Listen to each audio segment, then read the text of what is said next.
On October 4, 1980, the iconic Sydney Opera House in Australia became the stage for one of the most intense and controversial moments in bodybuilding history. For the first time ever, the Mr. Olympia contest left the United States, crossing the ocean to bring the world's biggest muscle show to another continent. The event promised to be massive, a global celebration of the human body pushed to its limits. But no one could have imagined what was about to unfold that night. Unlike previous years, when the competition was divided into weight classes, the 1980 edition went back to the original format.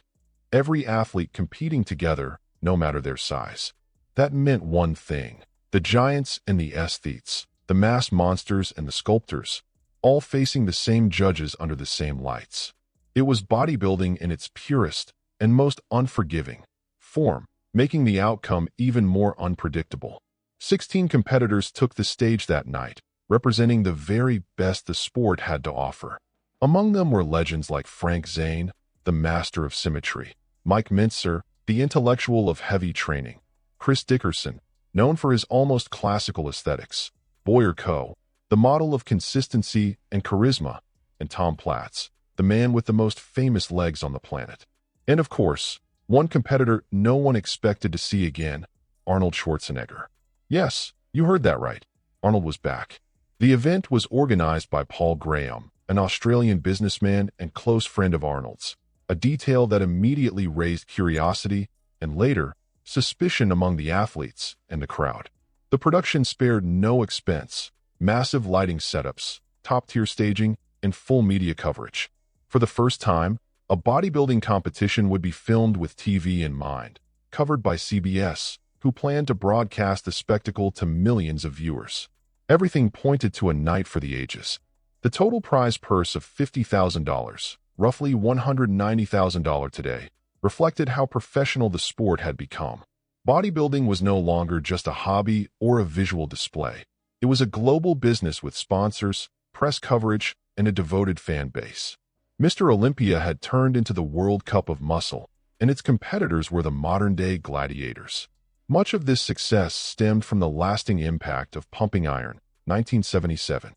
The film didn't just popularize bodybuilding, it made Arnold Schwarzenegger a global icon, opening the doors of cinema and pop culture to the sport.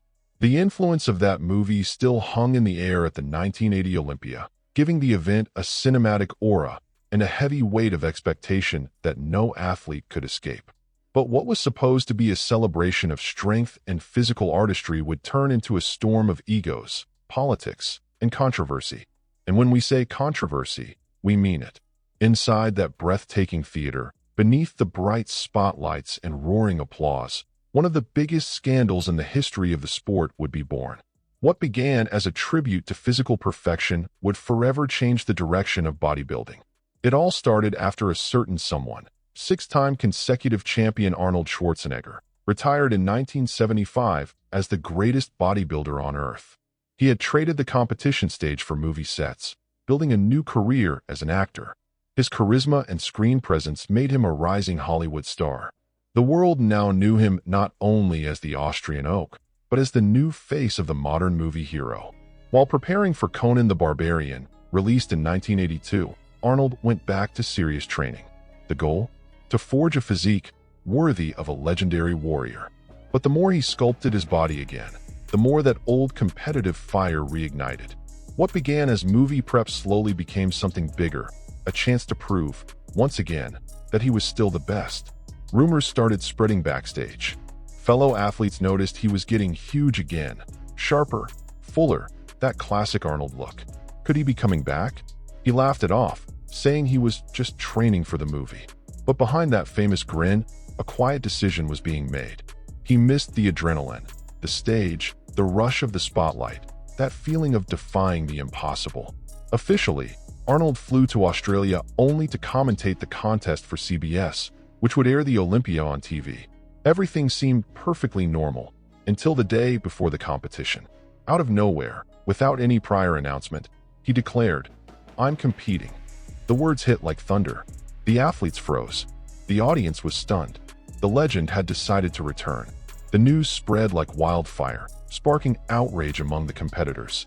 Everyone else had spent months in brutal preparation, strict diets, disciplined sleep schedules, and intense training, following every rule to the letter. And now, a guy who hadn't even officially registered was stepping on stage with them. To many, it felt unfair, a blow to the integrity of the whole competition. Some, like Mike Mentzer, reacted with open fury, calling Arnold's move a sign of total disrespect toward the other athletes and the sport itself.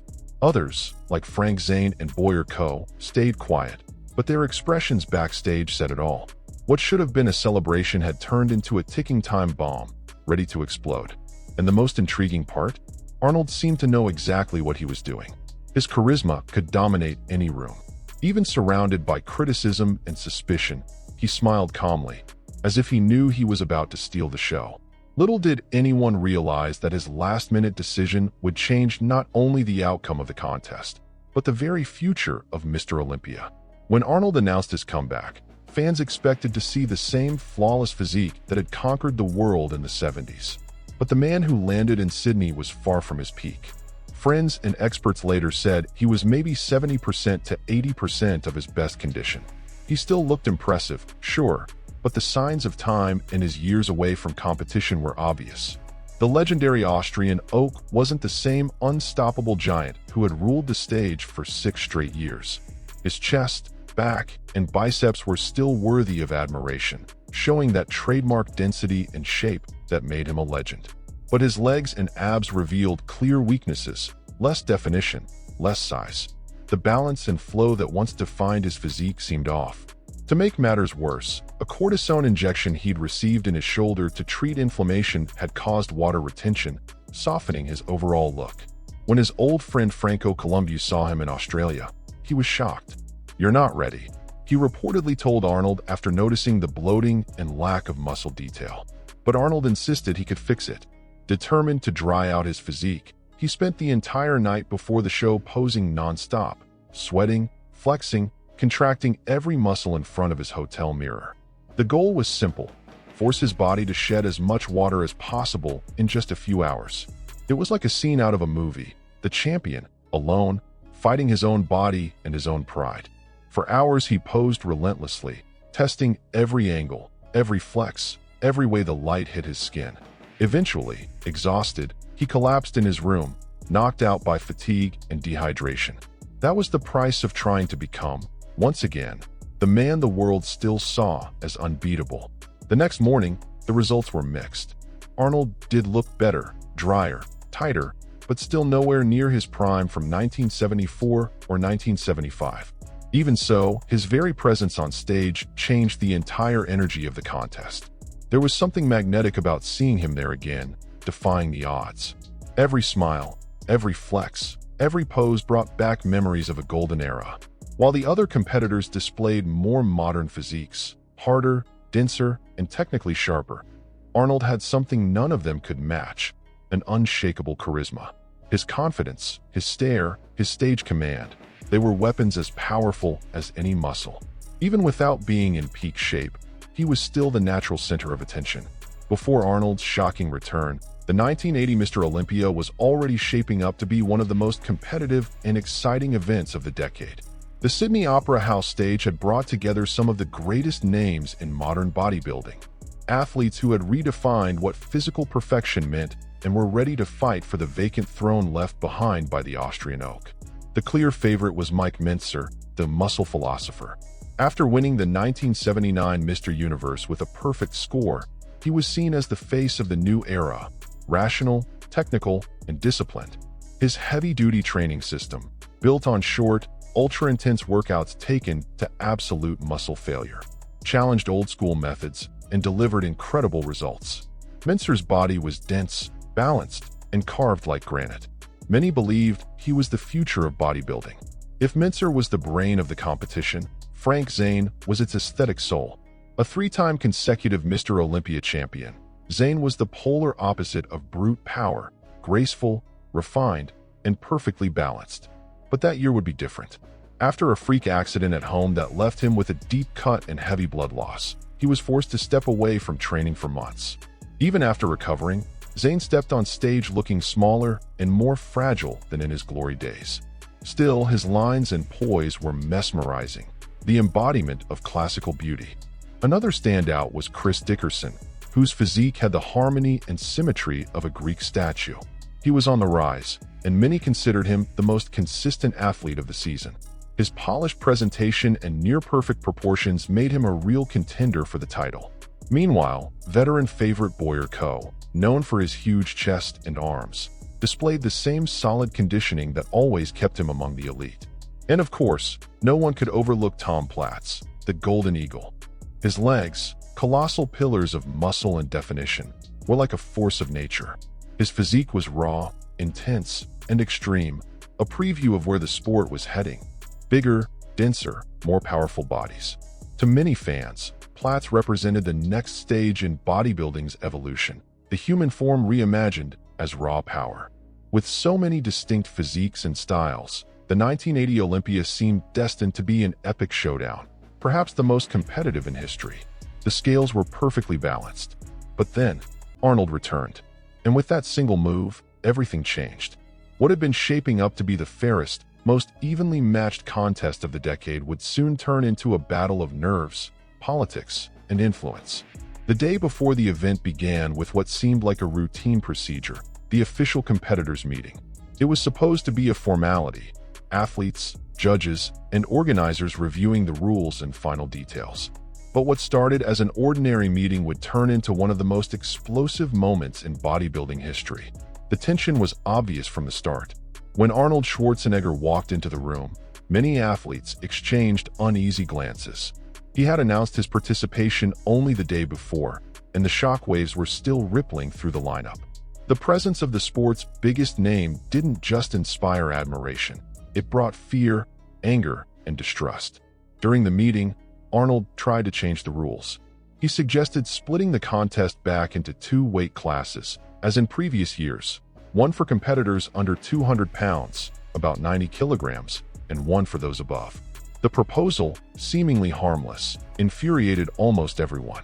Many saw it as a strategic move to benefit himself, since he wasn't in top condition and could gain an advantage in a smaller division. That's when things exploded. Mike Mentzer, the heavy favorite and the symbol of the new generation, didn't hold back. Known for his sharp mind and firm sense of justice, he confronted Arnold head-on. What began as a heated argument quickly escalated into a near physical fight. Witnesses later said the two men squared up, fists clenched, ready to throw punches.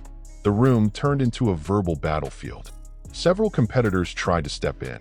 Boyer Coe, Samir Banout, and Tom Platz later recalled that the tension was so thick you could feel it in the air. Mentzer shouted that Arnold was disrespecting the sport, while Arnold, wearing his trademark smirk and sarcastic tone, mocked his rivals, reminding everyone who the king was. To many, that moment represented a clash of eras. On one side, Arnold, charismatic, confident, and politically untouchable. On the other, Mentzer, rational, principled, and fed up with favoritism and politics. It was empire versus revolution, the past colliding with the future of bodybuilding. The confrontation only stopped when officials and Joe Weider himself stepped in, urging everyone to calm down and end the meeting. But the damage was done. The tension lingered in the air. From that point on, the stakes were no longer just about muscles or trophies. It was about credibility, fairness, and the soul of the sport itself. Later that evening, as the sun set over Sydney Harbor, the doors of the Opera House opened to a packed crowd for the most anticipated event of the year. Fans and reporters buzzed with excitement, unaware of the storm that was about to unfold. When the announcer called competitor number 4, the audience erupted in thunderous applause. The name echoed through the hall like a shockwave. Arnold Schwarzenegger was back on the Mr. Olympia stage. The crowd went absolutely wild. The hero of Pumping Iron, the gym legend and future movie star, was back under the spotlight. Arnold stepped onto the stage with his trademark confident grin and unshakable posture.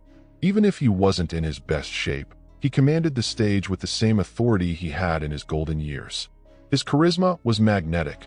While the other athletes posed with focus and discipline, Arnold seemed to communicate with the audience using nothing but his eyes. But what some called confidence, others saw as calculated showmanship. During the comparisons, Arnold improvised poses, pretended not to hear the judge's instructions, and threw in rehearsed movements that broke every convention. While his rivals stuck to the rules, he turned the stage into his own show. The audience loved it, but backstage, frustration was boiling. Mike Mincer, Tom Platz, and Boyer Coe watched in silence, their expressions cold and skeptical.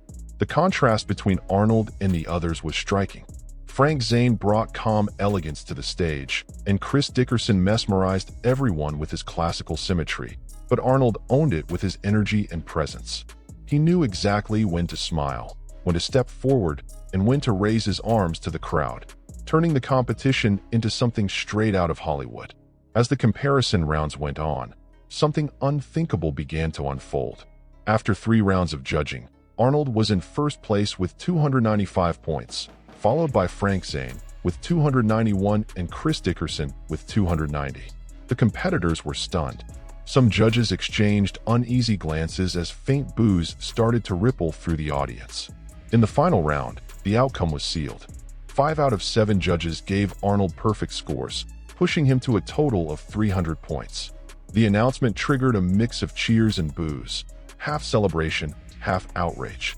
Arnold lifted the Sandow Trophy with a triumphant smile, while several of his rivals walked off stage with their heads down, unable to believe what they'd just witnessed. That night, the Sydney Opera House wasn't just a competition venue. It became the stage for a turning point in bodybuilding history. The crowd had witnessed the return of a legend and the birth of the sport's greatest controversy. Arnold had won the trophy, but the price of that victory would echo for decades. When the announcer declared the result, what followed had never happened in bodybuilding before. As Arnold Schwarzenegger boomed through the speakers, the audience split in two. Part of the crowd cheered their idol, but nearly 40% booed loudly, expressing open outrage. The sound of boos echoed through the theater like a collective protest against a decision that many felt was impossible to justify. Chaos broke out on stage. Chris Dickerson, who placed second, jumped down shouting, "I can't believe it," a sentiment shared by almost every competitor. Frank Zane, the reigning 3-time champion, reportedly threw his trophy against a wall backstage in pure frustration. He later claimed he'd merely dropped it, but the damage was done, both to the trophy and to the event's credibility. Mike Mincer, the fans' and critics' favorite, placed 5th and was furious. With a cold stare, he called the outcome a lie, pure politics.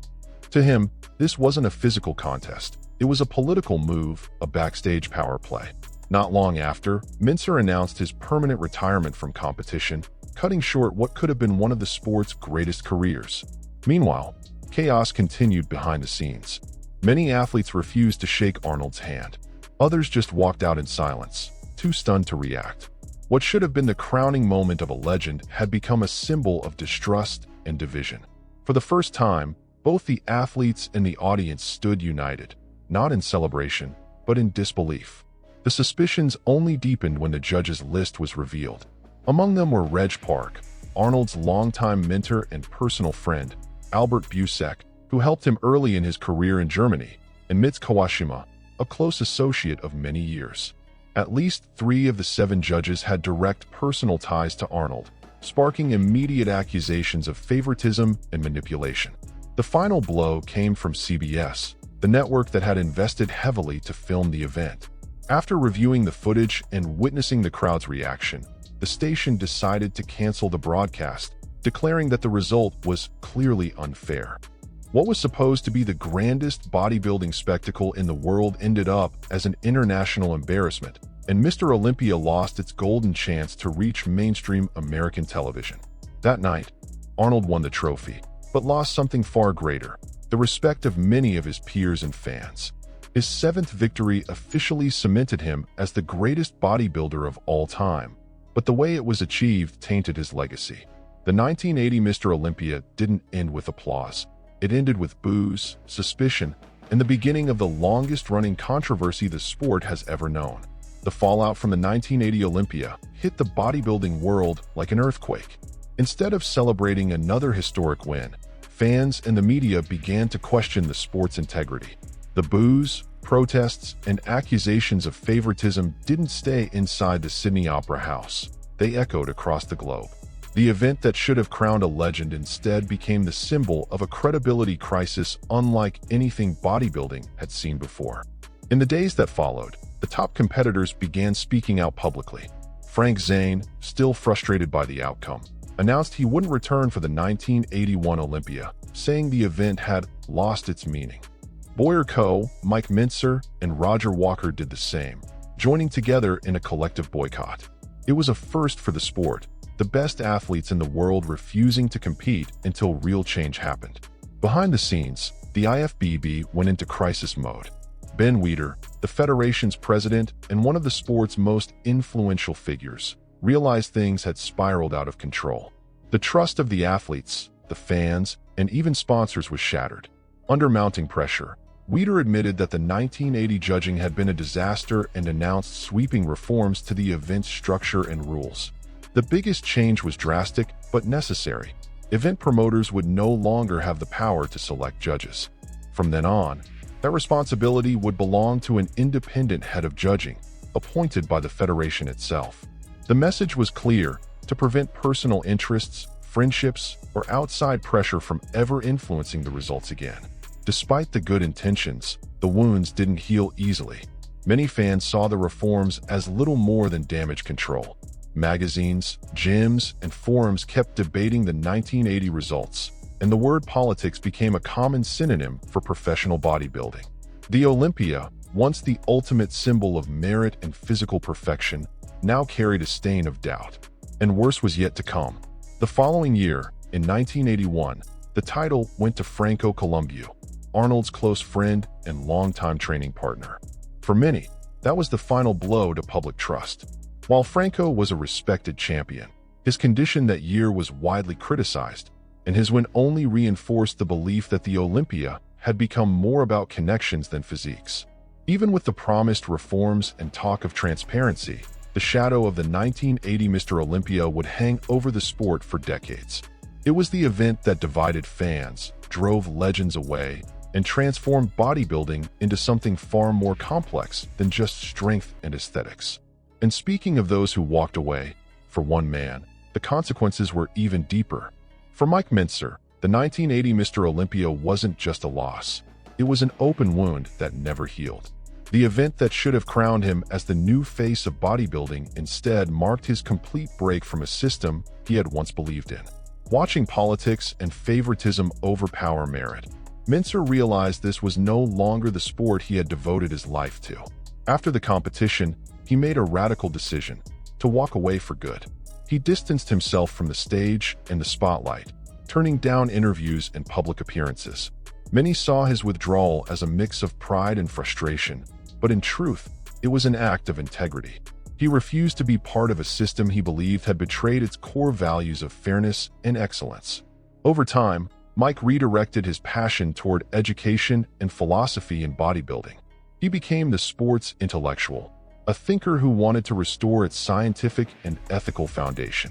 Through books, lectures, and articles, he spread the heavy-duty philosophy: short, high-intensity workouts built on logic, efficiency, and discipline, a sharp contrast to the endless volume training of the old school.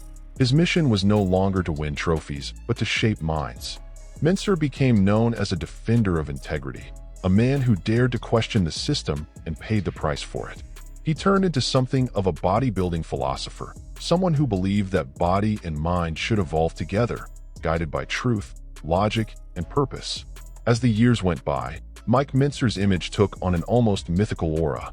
While Arnold became a movie star and global icon, Mincer stood as the symbol of authenticity and rebellion within bodybuilding. He embodied what many athletes felt but few dared to say out loud: that the sport had become more political than competitive. The 1980 Mr. Olympia entered history not just as a contest, but as a turning point. More than 4 decades later, it's still remembered as the most controversial and talked about event in bodybuilding history. That night in Sydney changed the sport forever, reshaping how bodybuilding would be judged, perceived, and even practiced. What seemed like just another muscle showdown became a defining moment for an entire generation of athletes. The first major impact was political. The decision to crown Arnold Schwarzenegger reignited the debate about fairness and transparency in judging. The public backlash was so intense that the IFBB had to act quickly. Under Ben Weider's leadership, the federation completely overhauled its judging system. Starting in 1981, event promoters lost the right to select judges, and that responsibility was handed to independent directors. It marked the beginning of a new era of governance, an effort to rebuild the trust that had been shattered. The second impact was aesthetic. Up until 1980, the ideal physique was defined by symmetry, proportion, and harmony, a standard perfected by champions like Frank Zane. But after Arnold's controversial victory, both judges and fans began favoring sheer muscle mass and physical dominance over elegance and balance. That shift gave birth to the era of the Giants, paving the way for future titans like Lee Haney, Dorian Yates, and Ronnie Coleman.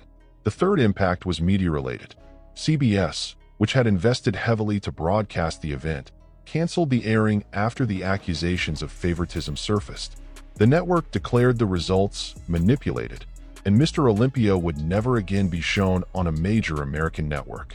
That decision dealt a heavy blow to bodybuilding's credibility, pushing the sport back into a niche world, far from the mainstream spotlight that pumping iron had won just a few years earlier. Yet the 1980 Olympia also revealed something deeper, the undeniable power of charisma. Even in subpar condition, Arnold managed to dominate the stage through confidence, presence, and magnetic energy. He proved that in a sport supposedly judged only by proportions and muscle quality, personality could still tip the scale. Many believe Arnold didn't just win with his physique. He won with his legend, with the way he turned every pose into theater and every glance into a story. When the lights at the Sydney Opera House finally dimmed, an entire era came to a close. The title won that turbulent night marked Arnold Schwarzenegger's seventh and final Mr. Olympia victory, the end of a journey that had begun 15 years earlier in the cold gyms of Munich. It was the conclusion of a legendary career built on sweat, charisma, and an ambition that seemed limitless. The Austrian who had arrived in America with nothing but a dream left the stage as the most famous name in bodybuilding history. Shortly after the event, Arnold officially announced his permanent retirement from competition. There would be no comeback, no rematch.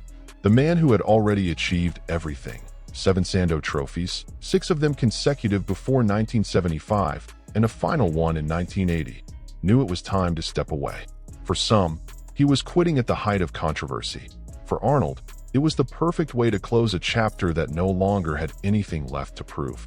Leaving bodybuilding behind, he turned his full attention to film.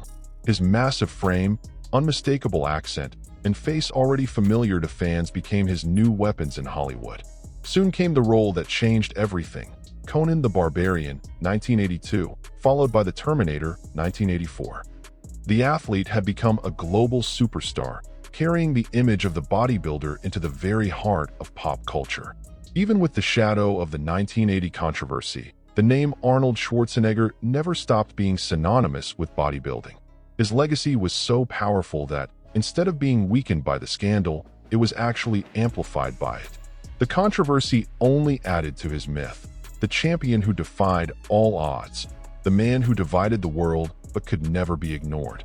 In a way, the chaos became part of the spectacle itself, cementing his image as the ultimate protagonist of an era.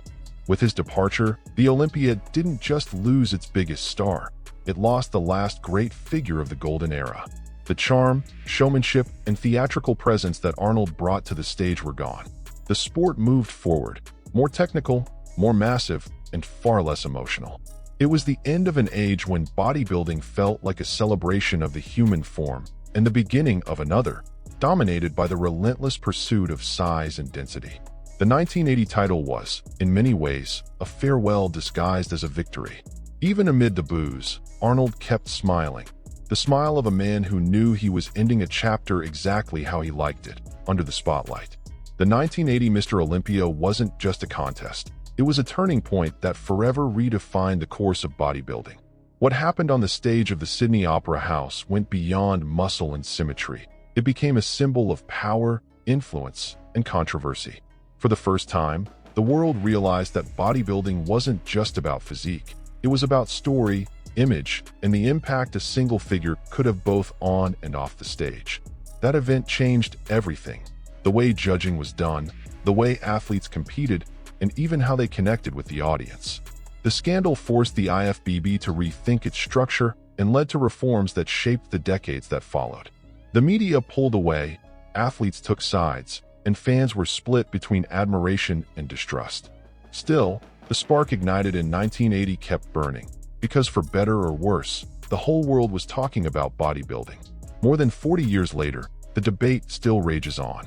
Some swear Arnold deserved the win, even if he wasn't at his peak. Others call it the biggest robbery in sports history, a political game that stained the competition forever. But maybe the truth lies somewhere in between, in the realization that this controversial, imperfect moment is what transformed bodybuilding into a global spectacle. The 1980 Mr. Olympia reminds us that behind every trophy there's more than just muscle. There's ego, passion, ambition, and human drama. And that's exactly what makes this story so fascinating even today. It was there, between cheers and boos, that bodybuilding stopped being just a sport and became a cultural legend, a stage where heroes and villains coexist, and every fan gets to choose a side. And now, the question that never dies. Did Arnold win because he was the best, or because he was the most powerful? We want to hear from you. Drop your thoughts in the comments. Was it justice or politics? Your take is part of this story and keeps alive the debate that shaped the future of bodybuilding. If you enjoyed this trip back in time to the most controversial edition in Mr. Olympia history, give this video a like. It really helps the channel keep producing more stories like this one. Subscribe, hit the notification bell, and if you'd like to support the project even more directly, become a member to get early access to the next chapters of this series. And before you go, don't leave without clicking on the video appearing right now on your screen. In it, we travel back once again to relive another legendary moment in bodybuilding history. One of those stories that prove glory and controversy have always shared the same stage at Mr. Olympia. See you there, champ.